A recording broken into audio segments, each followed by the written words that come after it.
kind of questions and look at the sort of bigger picture. And then on Tuesday, I mean, obviously, and if you have questions from the reading and stuff today and what I might say, we can talk about those. But also then on Tuesday, deal more specifically with some of the stuff that he raises, particularly later on in the chapter when he deals with sort of modern day types of theologies that try to address these issues, like personal, notions of coping with theodicy questions, and then liberation models and that kind of stuff. So is that okay with folks that we sort of take that approach today, just laying some of the groundwork out? Yes. Okay. Dylan, is that all right? Perfect. And I'm going to record just because I don't know if Carly will join us or not, and so just in case, so she doesn't miss out on this. So the first thing is that when so the reason Migliore takes these two concepts, providence of God and the nature of evil, or the theodicy question, together, is because they really go hand in hand when people's life experience comes to pass, because this is always the question when a bad thing happens to you personally, or happens to someone in your family, or happens more broadly, like September 11th in our society, or right now the global pandemic. The question immediately arises: if God is a loving God and God is in control of the universe, why do these things crop up, and why do bad things happen to good people? As the famous book written by Rabbi Kushner so many years ago. And that was really that book, the whole essence of that book was dealing with the question of theodicy, and why, even though in the Bible, and obviously Rabbi Kushner is a Jew, but for Christians, the promise of Christ and redemption and all of these kind of things, and yet 2-3 millennia beyond, the sort of what humans would have expected as this question being addressed, right? So from a Christian perspective, the triumph of over evil is the resurrection, right? And that's not only the triumph over evil, it's the triumph over sort of human death and all of that. It seems to be addressed in Christ's resurrection, and then 2 millennia later, we still have all this tragedy. And so this is really one of those questions that's eternally facing both the philosopher, the theologian, and the everyday person on the street. So that's why Migliore puts these two together, because otherwise we could just talk about the providence of God, and then we could talk about evil. So in broad strokes, if I say to you, what does the providence of God mean to you personally, how would you define that? Let's start there before I sort of go off too far into what I want to say about this. I'm currently refreshing my memory of what providence means, but correct me if I'm wrong. It's like kind of what God controls, what he has power over, that sort of thing. That's correct. Okay, so to me, the provident, like, again, I've had several classes where we've tried to talk about this, and it's always been a little bit muddy. But for me, I'd say the providence is kind of everything.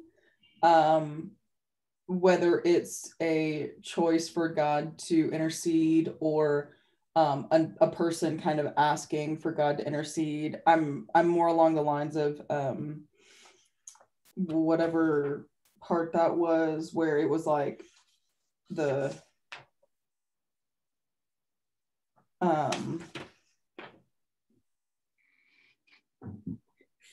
yeah, sorry, I can't find it, but anyway, so it's essentially like it's not that God's not in control, but it's your choice, and God like kind of tries to persuade you or whatever, but then if God wanted to, he could like stop something bad from happening or protect you from something bad.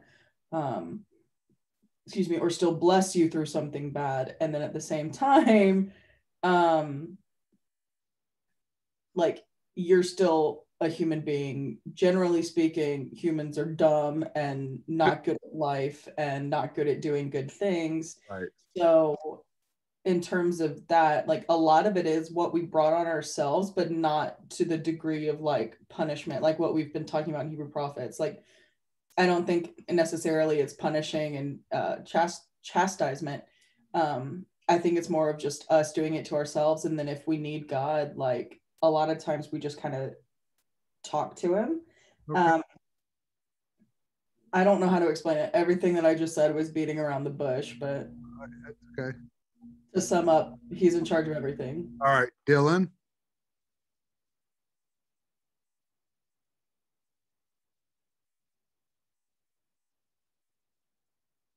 Are you there, Dylan?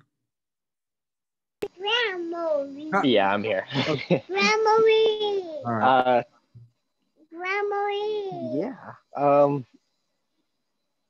I'm kind of skimming through it right now and reading through it. Well, just in your own words, not that's okay. We'll get to what Migliore says, but for you personally, when you think of how God rules the universe, what does that mean for you personally?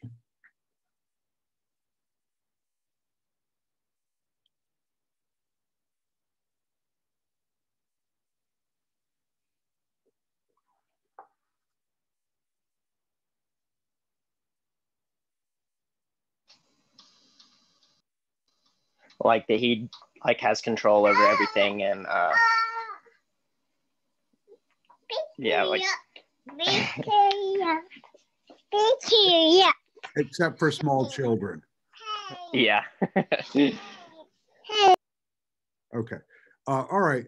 So I think Stephanie, you started off and then you did get broad, and sort of Dylan's sort of concise statement that God's in control of everything. That's really the historic notion of providence, is that God controls everything.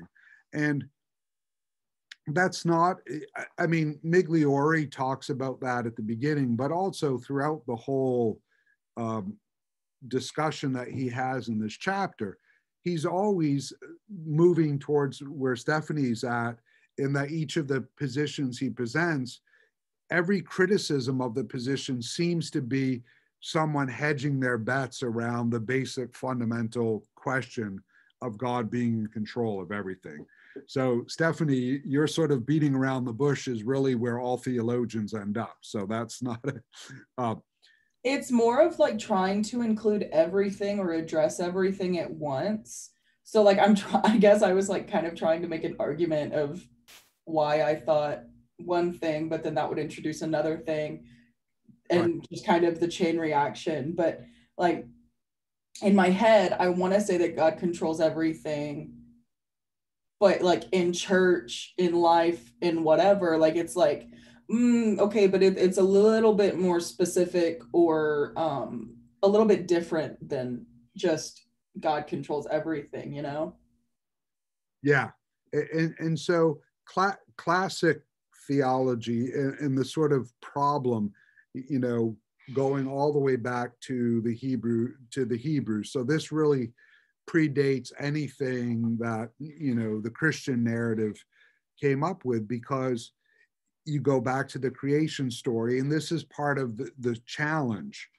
If God's the originator of all that exists and the creator of all that exists, that ultimately somehow, and that God promises to care for all of us. That's the other part of providence.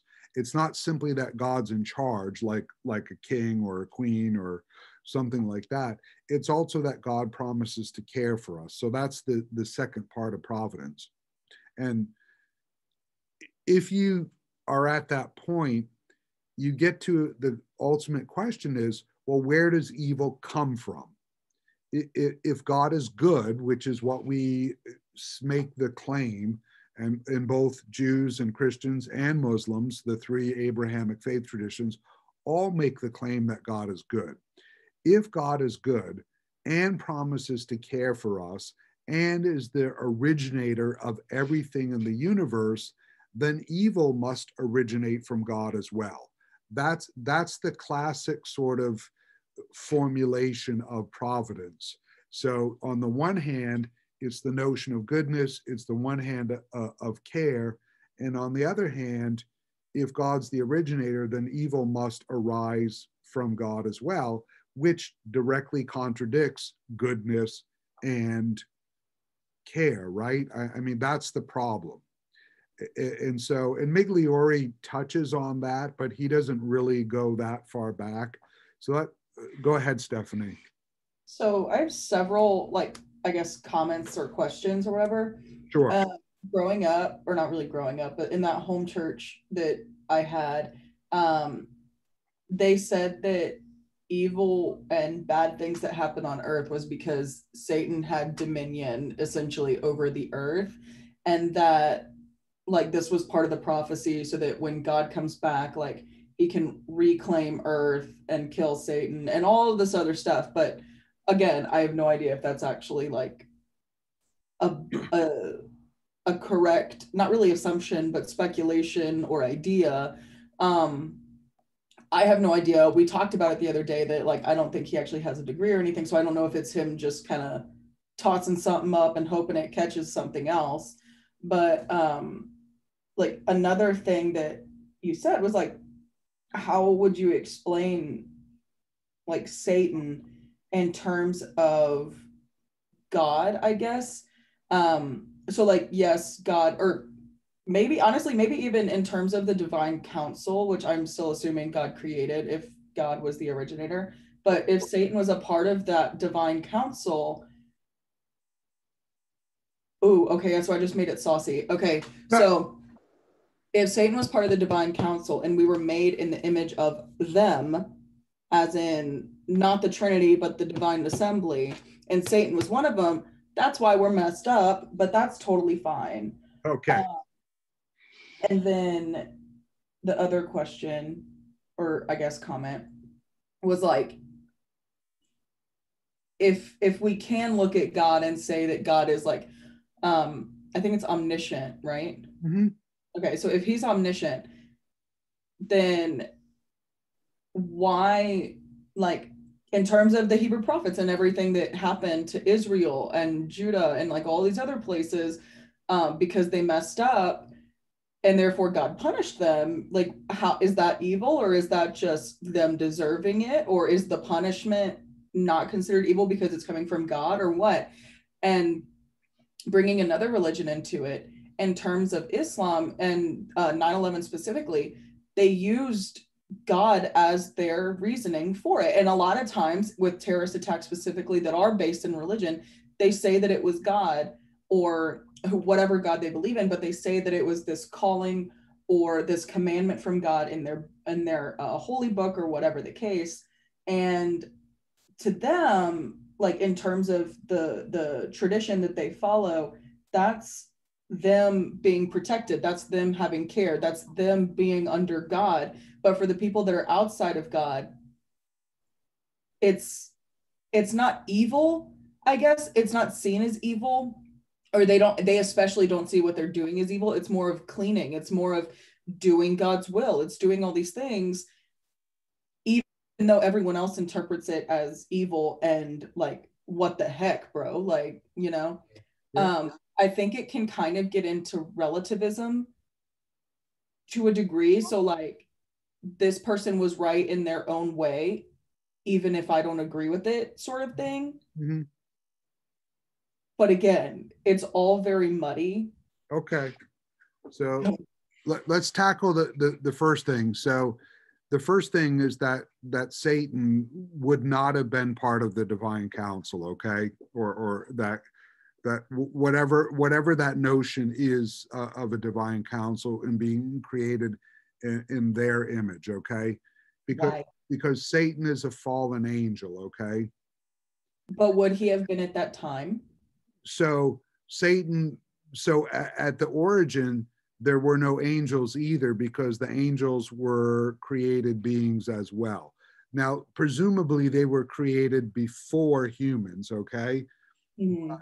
They're not God, they're still created beings. So the murkiness of the divine counsel in how that plays into sort of the image we're created in. Obviously, from a Christian perspective, it's easy to solve. The divine counsel is the Trinity. And so from the Christian perspective, we have a simplistic, not simplistic in that the Trinity is a simplistic concept, but we have a very straightforward, easy solution for it. This divine counsel, if you want to use that, we were created in the image of the Father, Son, and Holy Spirit. That's the us that they're talking about. In the Hebraic tradition, and it would be this notion of God as the supreme God with these other gods that are part of the sort of council, that like you would in a royal court, these council members offer suggestions and advice and can move and operate and so forth. And they have some independence of God, okay?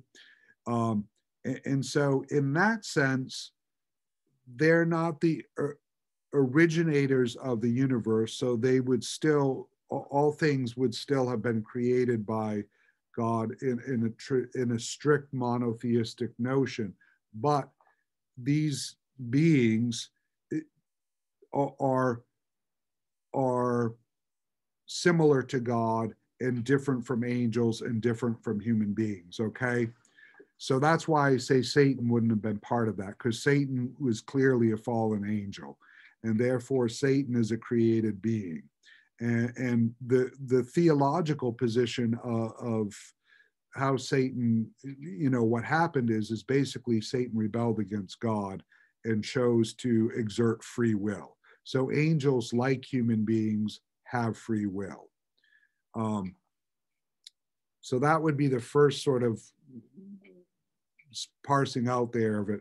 But then the second part that you raised about, sort of Satan ruling earth, I mean, that's the Jobin question, right? And Dylan wrote a paper on Job. But that's sort of the Jobin question, is that God allows Satan to torment Job, right? I mean, that's the whole story. Part of that is also like, and he talks about it in the book, but part of it is that Job knows that it's. Oh, you muted, Steph. Sorry. He knows that God is sort of allowing it, but he knows that it's not God like using him as a puppet. And like I wrote a paper on Job, and I'm comparing Job and Abraham in terms of faith. Right. Right. And it's like, to me at least, Job is a better representation of what faith is. It's more authentic, it's more everyday and all that, and that's what my paper's about.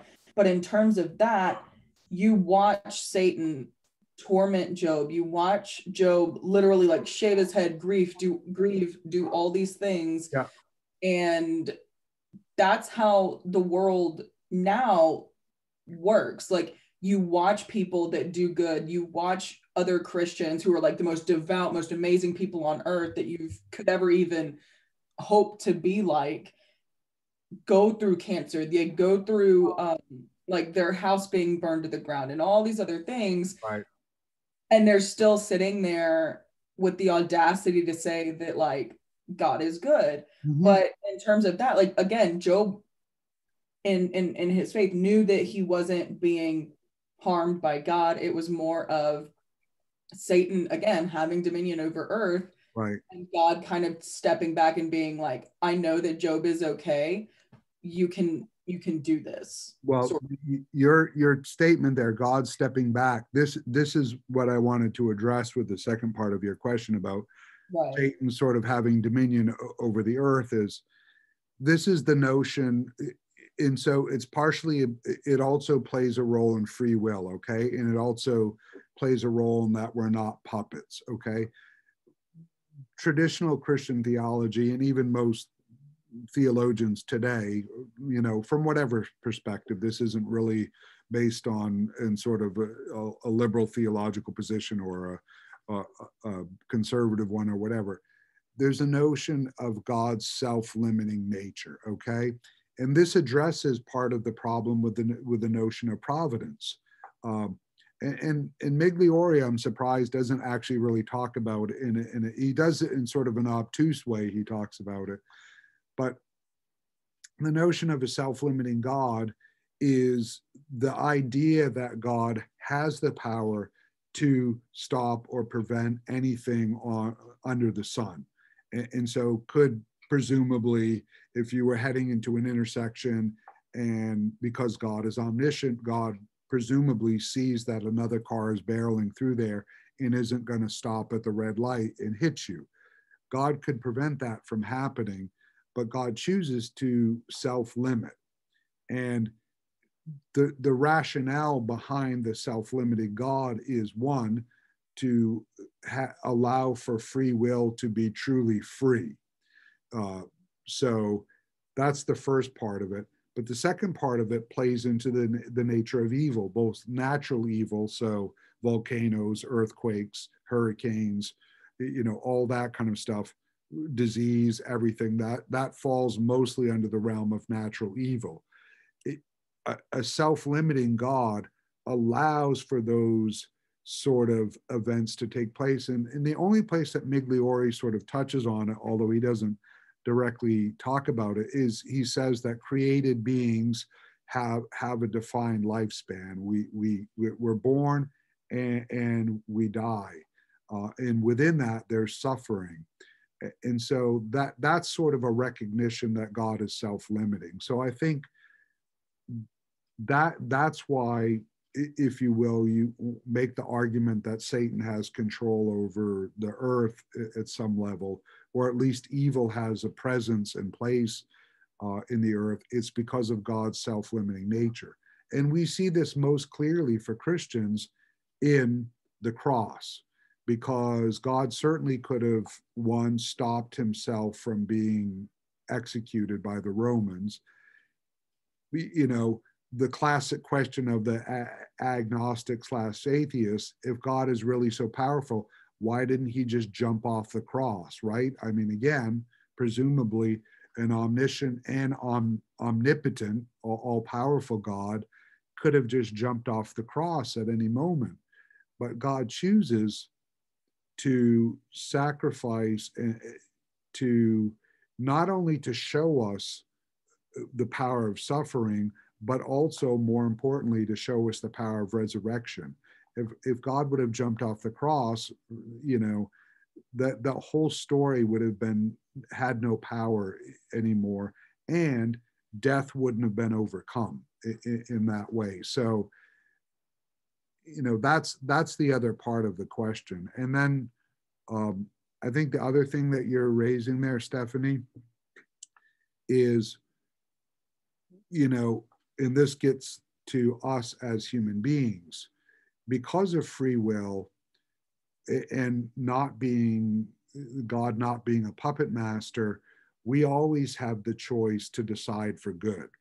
And Migliore does talk about this, but we don't always choose good. And that's basically, if you look at the narrative of Satan had the choice always to remain faithful and choose to be an archangel, and rather Satan exerted free will to basically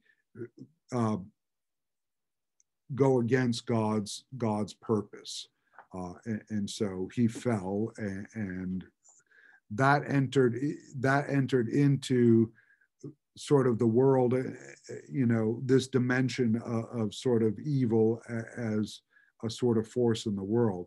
There are a lot of theologians today that don't really believe in the notion of Satan in that way, because they think it really is more of an explanation, trying to come up with an explanation why evil persists, okay?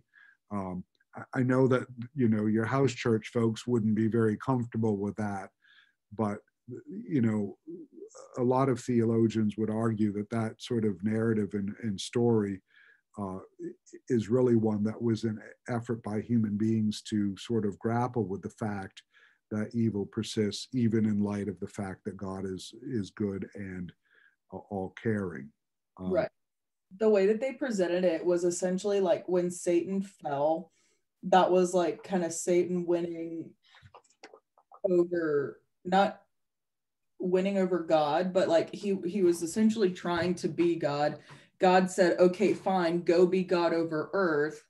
And then whenever, like, as humans, we're tempted and bad things happen and all this other stuff that surrounds Satan. And then whenever God comes back or Jesus comes back or all three of them come back or whoever, and does the whole revelation situation, it's God essentially reclaiming earth. But yeah. Yeah, but the problem with that is that implies, if you think about it, that God is sort of absent right now in our world, okay? Right. The way that they explain it isn't that God is absent, it's that God is letting Satan have earth. Like God is still here. It literally is Job and Satan, Okay. but all the time, sort of. Right. So like God can intercede whenever. You can ask God to come into your heart. You can ask God to fix a situation or help you through a situation. That's all fine and good.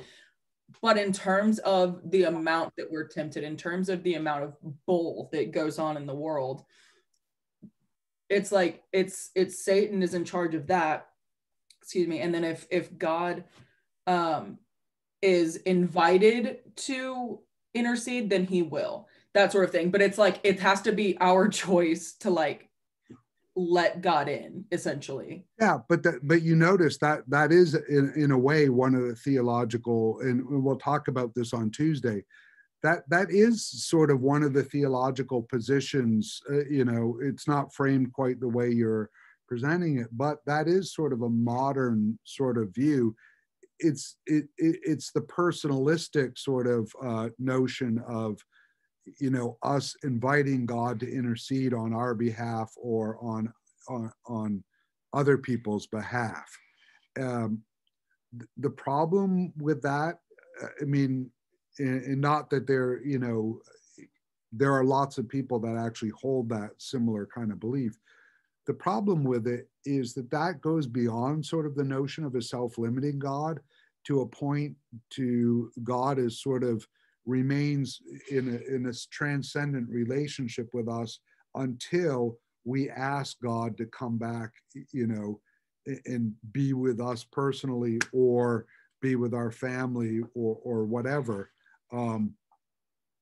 And that sort of makes, it elevates our importance to a level that probably a lot of, certainly the Bible would not necessarily be comfortable with, but also a lot of theologians might not be so comfortable with, because then you get to the question, if creation is good, you know, who prays for the trees and who prays for the sky and who prays for the fish and these kind of things, because they're affected by evil as well. You know, natural disasters and human-made disasters as well affect all of creation. And so, you know, that kind of sort of personalistic thing, which is partially why a lot of evangelical / fundamentalist folks aren't really that concerned with the environment, because they don't feel a need to pray for the trees, if you will, because they don't see a responsibility for that problem. But, you know, one of the things that Migliore is trying to point out in the last chapter when he talked about the sort of goodness of creation and the interconnectedness is we can't have a theology that we're somehow superior to the rest of creation and that God cares more for human beings than he does for the fish or the mosquitoes or whatever, even if we don't like mosquitoes. And so evil impacts them, all of creation, as much as it impacts human beings. I mean, animals get cancer. Sadly, many of us have had pets that have died from, diabetes or cancer, or these kind of things. Um, you know, so there is some danger in that kind of theology when it becomes so personalistic and so human-centered. Well, the way that they present that is like the rest of creation wasn't made in the likeness of God or the Trinity or whatever. So like, yes, creation is there, but because we were made in this specific way, because Jesus came back as one of us, because we have a conscious brain, etc., we are, I guess, the superior thing. It doesn't mean that everything else doesn't matter, but like Yeah. in terms of meaning and like we have a purpose in life. We can talk to God. We can do all these things that animals and trees and stuff can't do. And in terms of that, like I would agree that like we're in that sense meant to be kind of um the liaison for trees and animals and stuff like that, to pray for them for like in evil things or against evil things. But in the way that this group would have presented it, they don't hold up nearly to the importance that humans do. Well, certainly, and I think that that's evident why most sort of more conservative theological positions don't have much of a creation creation care notion or ecological or environmental sense. I don't disagree, and certainly the scriptural narrative tells us that human beings at creation, the notion of being created in the image of God is really the notion of having a soul. I mean, that's the sort of quantifiable difference, if you will. But all of creation is deemed good, and Christ doesn't just come to redeem human beings. When you think about the notion of the kingdom of God and that returning and being on earth, that's a notion of returning to the garden, and therefore that's a notion of all of redemption.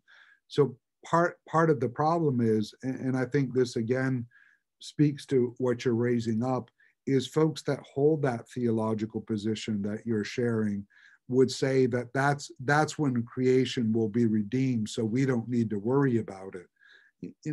Well, that may be true in the grand scheme of things, but the pushback to that question is you're probably going to have grandchildren and great grandchildren and maybe even great great grandchildren, because we don't know when that full redemption is going to come, right? And if we live like it's going to come tomorrow, which is the sort of eminence of it, then we might as well quit our jobs, just sit around and pray, as Paul called folks to do in his letters, to not get married, to not get a job, and just sit and pray. And Christians ultimately realized that Christ wasn't going to come back tomorrow. I mean, he will come back at some point. We just don't know when. And so therefore the counter argument to the one you're making is that we therefore do have responsibility to take care of creation, because we don't know the time frame of Christ's return. And so even though everything will be redeemed in that return, if we don't care for it going forward, our grandchildren or great grandchildren won't have clean drinking water to drink or clean air to breathe. So, I mean, I will, there's no doubt that we have a special relationship with God. That's clear from the whole story of the Bible. But it can be dangerous to present that in a way that we disregard creation. And part of the nature of evil, when we look at hurricanes, I mean, historically, people just believe that hurricanes or earthquakes or any of those things were just caused by God. But now we know that the environment has an impact on those and plays a role, particularly in hurricanes.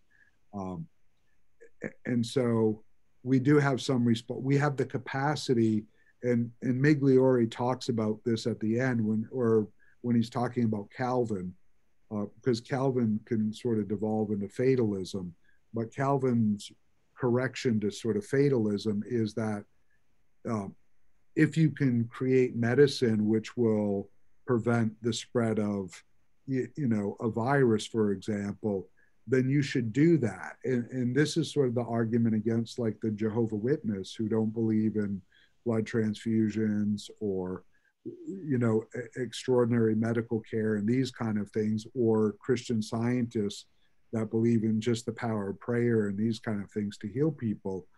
I mean, there's some truth to that. We should pray for people, but that sort of fatalistic sort of view of the world is against most of Christian theology, because, even Calvin, who sort of birthed that sort of biblical view, would say that you have an intellect, you have the capacity to foresee danger, so he would say, like with the environmental issues, he would say that you can see that burning coal is detrimental to the environment, and therefore you should at least burn less coal because that will be better for the environment.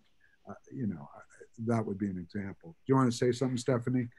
Yeah, I think it's like, in summary, like two things, but one being, I don't think the nature of evil really rests in God. It rests in human beings and our temptations and free will. Like, even going back to the creation story, like God put everything in place for us, and Adam and Eve followed, I guess, the hedonistic way of life, and they were like, bet, let's go eat this apple because it's the better one, I guess.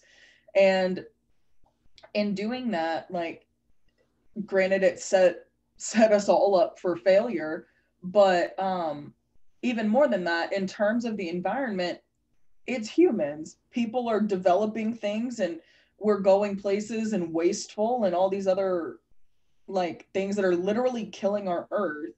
And then we're confused as to why all of it's happening. And excuse me, clearly that's not God. Like, that's, granted, if we wanted to say like, oh, God could intercede, or oh, God could do this, God could do that. But if you look at it from that standpoint, God tried to make it better. And even when the before Jesus time, and he was literally wiping out races and being like, okay, guys, let's try again. Let's start yet again. Let's rebuild the city, and let's like instill a new king and try one more time. And it was always starting over, but it's always been humans being idiots. Sure. And sure. that's how it still is. Because like, in terms of the environment, we're the ones that are still going out to like Walmart without a mask on. We're the ones that are still like driving diesel trucks like at 70 miles an hour, putting black smoke into the air and building all these factories. No one around here is doing that. Right. And so like, it's all of us. And granted, COVID itself, unless you're one of the conspiracy theorists, is a not natural disaster, but a virus. It's just a virus. And in terms of, if you want to look at it in terms of people, it was either the people that started it by all the conspiracy theorists, or it was the people that ate the bat, or whatever else. It was still people uncovering it, essentially, I guess. But it's all of us ignoring the problem. It's all of us ignoring the things that could make it better, just because we have a different agenda than what needs to go on. Does that make sense? Yeah, but then the question becomes, what do you do with the fact that God is omnipotent, omniscient, and promises to take care of us? That's the pushback that always comes back.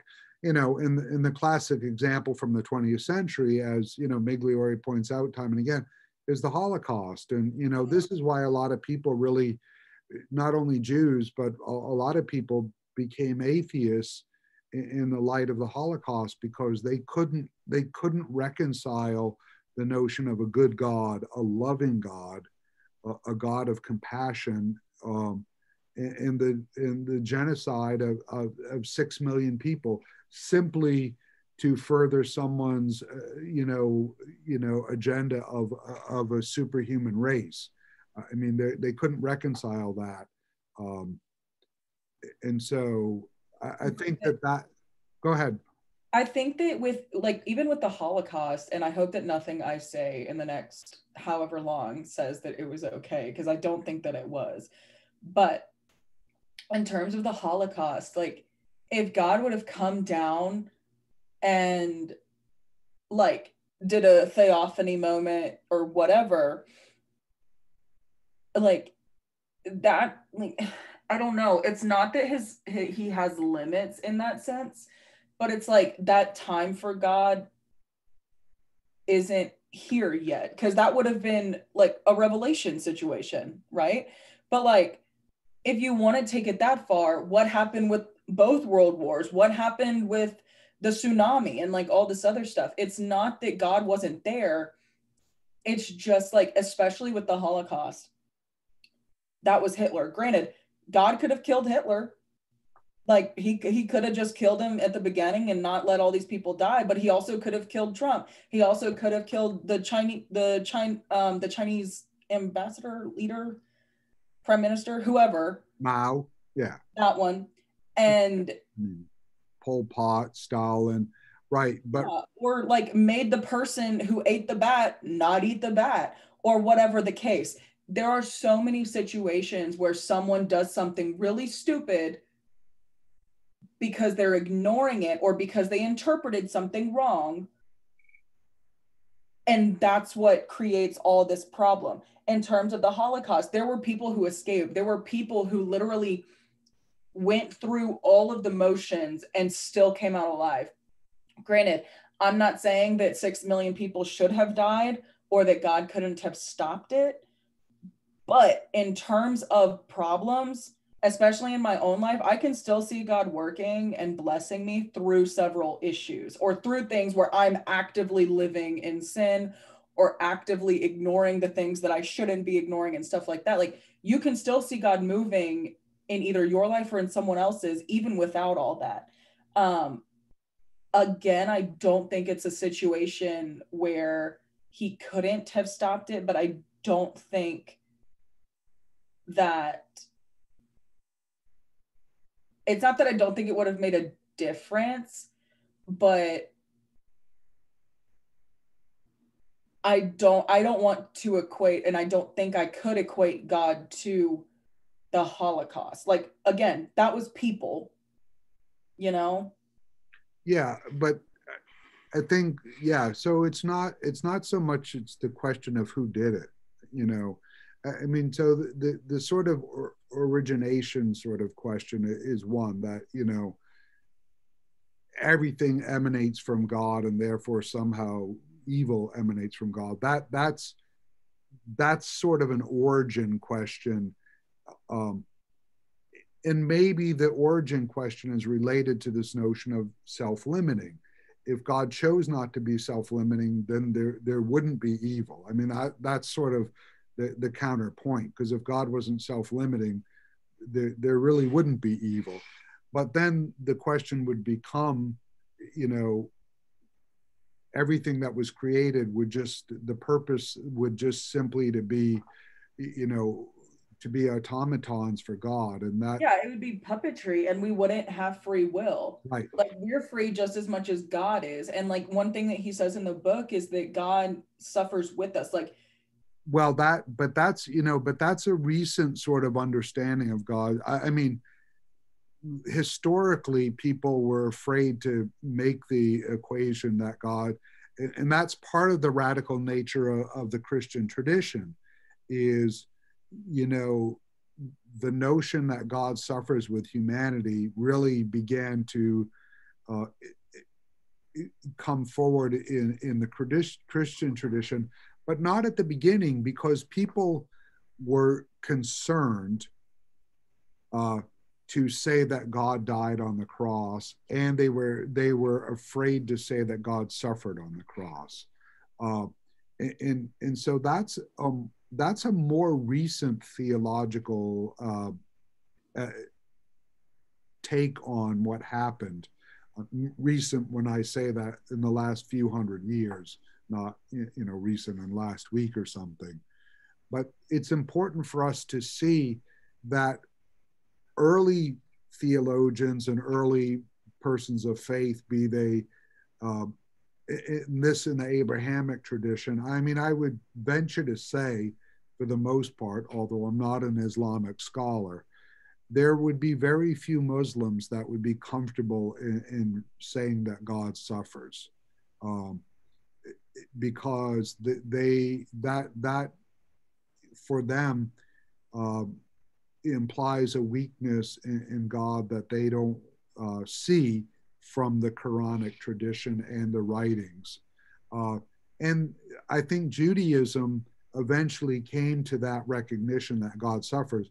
And clearly, he talks about that. I mean, the Holocaust really, if nothing else for Jews, you're right. People, even Jews the ones that didn't become atheists, saw that God was in the presence of that great tragedy and great horror.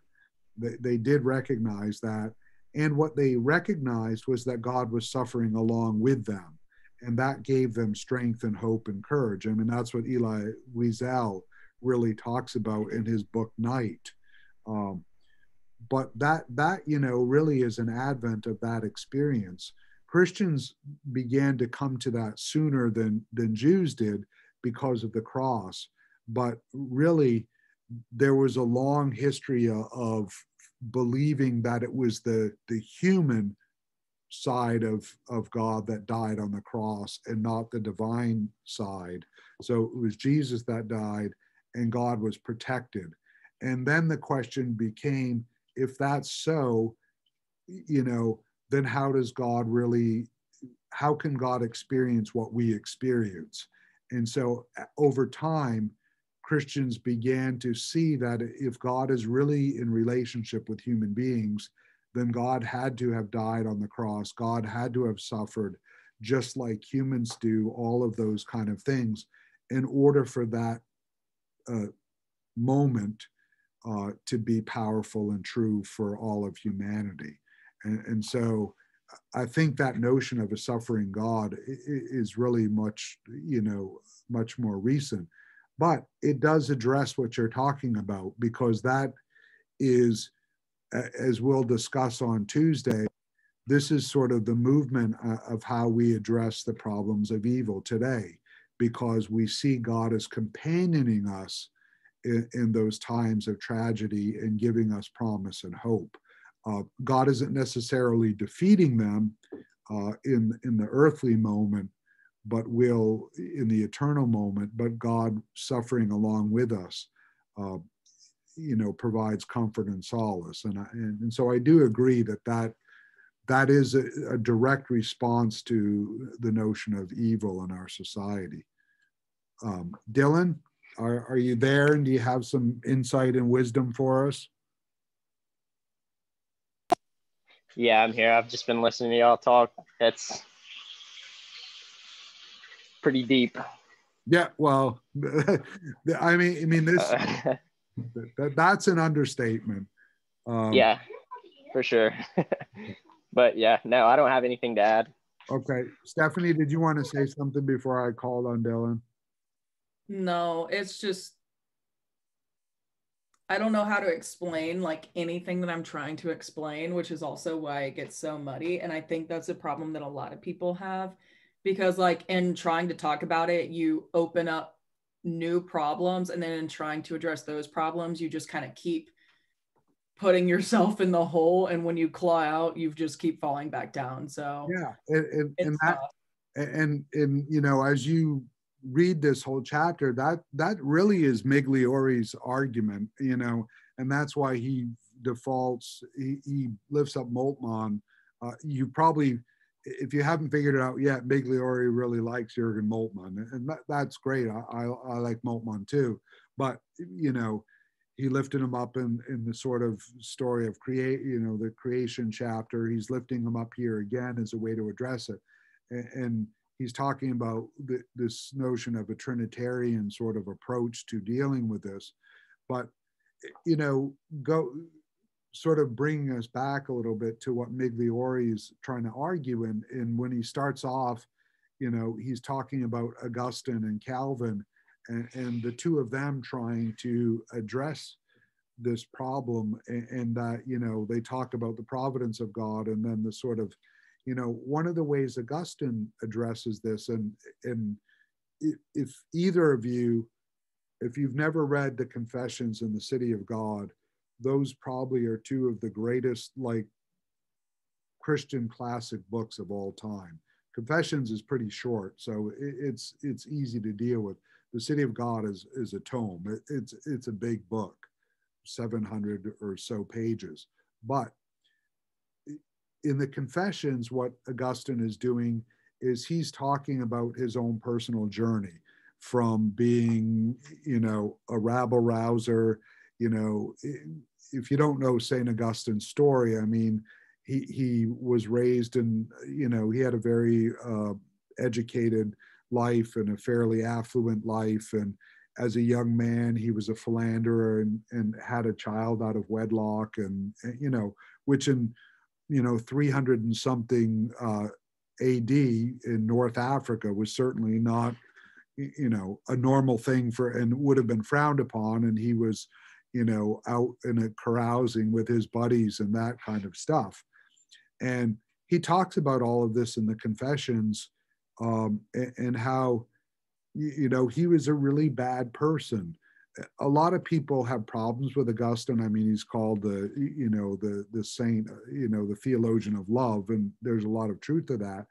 But his journey to redemption begins with him abandoning the mother, his baby mama and the baby. He abandons both of them. And this is the beginning of his sort of move towards a redeemed life. And he discusses that in the Confessions. But one of the things he does is he talks about all the bad things he does and all the sin he's engaged in.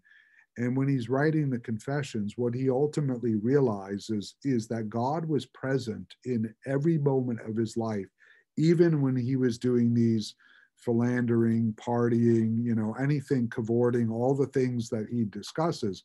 God was still there, and God hadn't abandoned him. He was just ignoring God's presence in his life. And then when he begins his journey, he begins to see that God had a purpose for him. In the City of God, what he's really dealing with, so Confessions is dealing with sort of personal sin and redemption, but also this notion of how God journeys with you, even in your failings. In the City of God, he's really dealing with the sort of vision of the eternal kingdom. So, God's kingdom returning to earth, and the earthly kingdom, which he frames as Rome, as Babylon, and this is sort of the classic sort of, armies of good and armies of darkness battle. And there he's dealing with the sort of larger problem of evil. And he's addressing that. So, and Calvin picks up on what Augustine is raising up there about God's providence, but Calvin takes it further. And Calvin really wants to make the argument that God is truly in charge of everything at all times. But then he adds this caveat, because quickly that falls into fatalism. If that's the case, then I don't have to worry about anything, and God's just going to take care of it. And we probably know people that live like that they just pray to God to fix everything in their life. And that's sort of the danger of that sort of theology. But the other danger of it is that, whatever happens to you is just fated. It's just going to happen no matter what, and you have no power at all. And so people that adopt that sort of mindset also don't take any responsibility for anything, either good things or bad things, and they just attribute everything to God.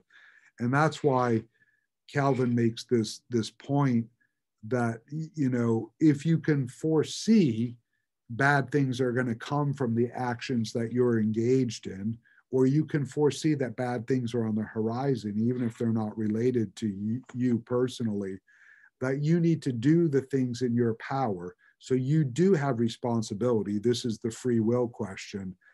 And this gets to Stephanie's kind of question about people driving around, you know, with diesel trucks at 70 miles an hour.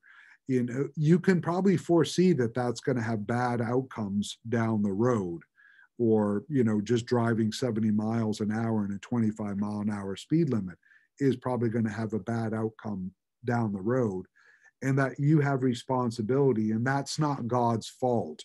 So that Stephanie would be the point you were making earlier, that, you know, when the accident happens, that really is your responsibility, and you could have you had responsibility to take charge and do something differently. You know, that part of Calvin tends to get sidelined often, particularly with people in the modern day, and they tend not to think about that. And this gets back to my point about this sort of Christian Scientists and Jehovah Witness and this kind of thing, particularly around their notions of medical care. You know, they don't want to engage this sort of fact that, you know, science today has created cures for things. And, you know, this also would get to, in a secular sort of thing, the anti-vaxxers.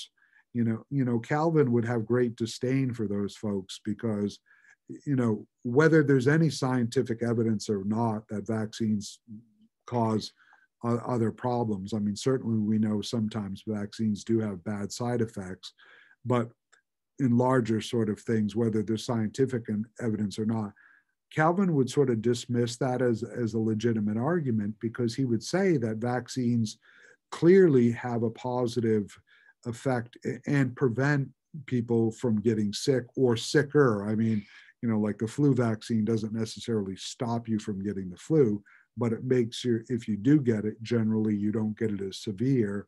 And so Calvin would say that therefore vaccines are a good thing, and they're part of free will, and they're a way that prevent or reduce natural evil in the world. Because he would see a virus as a natural evil. You know, obviously he lived in a time where people couldn't manipulate genetics and DNA, so he wouldn't have ever known of a time when people could actually create biological weapons. So he would have seen all vaccines as natural evil, or all viruses. But he would have recognized that if you had ways to reduce that or minimize that, that you had responsibility to do that. Does that make sense to folks? Yes. And does that maybe, Stephanie, help to address some of what you were talking about earlier? Sort of. It's just, again, it's all still really muddy, and it all just kind of blends together at some points, and then as you try to like tease it out, it just gets worse. So well, yeah. I mean, you know, I mean, not to, you know, this is why, you know, Karl Barth's dogmatics are 9 volumes, you know, and if anybody decides that they're going to go to graduate school to do theology, you're going to make a real choice in your life to read Barth's 9 volumes of the dogmatics or not. But the same thing with Calvin, you know, his 2 volumes of his Institutes, you know, I mean, in total, it's, you know, almost 2,000 pages of theology. Again, you're going to make a choice. You know, Tillich, his systematic theology is 3 volumes. You know, it's 700 or 800 pages. You know, and I'm not suggesting you parse these out by how long someone's systematic theology is and whether it's good or bad, but it speaks to your point, Stephanie, that, you know, when you begin to unravel these things, it leads you further on. And, you know, in Barth's case, it led to 9 volumes. All right. I don't have anything else. Dylan gave me a thumbs up on my sort of summation there. We'll continue talking about this chapter on Tuesday, because we didn't get to sort of the modern sort of Advent, and this will also address some of Stephanie's questions, or at least her observation, because this is when Migliore tries to unpack some responses to evil, and each different response sort of leads to both, aha, this could be helpful, but oh gee, then this creates all these other problems. So it may get muddier as we go. And I will send out some questions to help us focus on Tuesday as well. So have a good weekend, everybody, and take care. And Stephanie, I'll see you on Monday, and Dylan, I'll see you on Tuesday, if not before. Yeah. All right, sounds good. All right. Take care, everyone. Bye-bye. Bye-bye. Bye.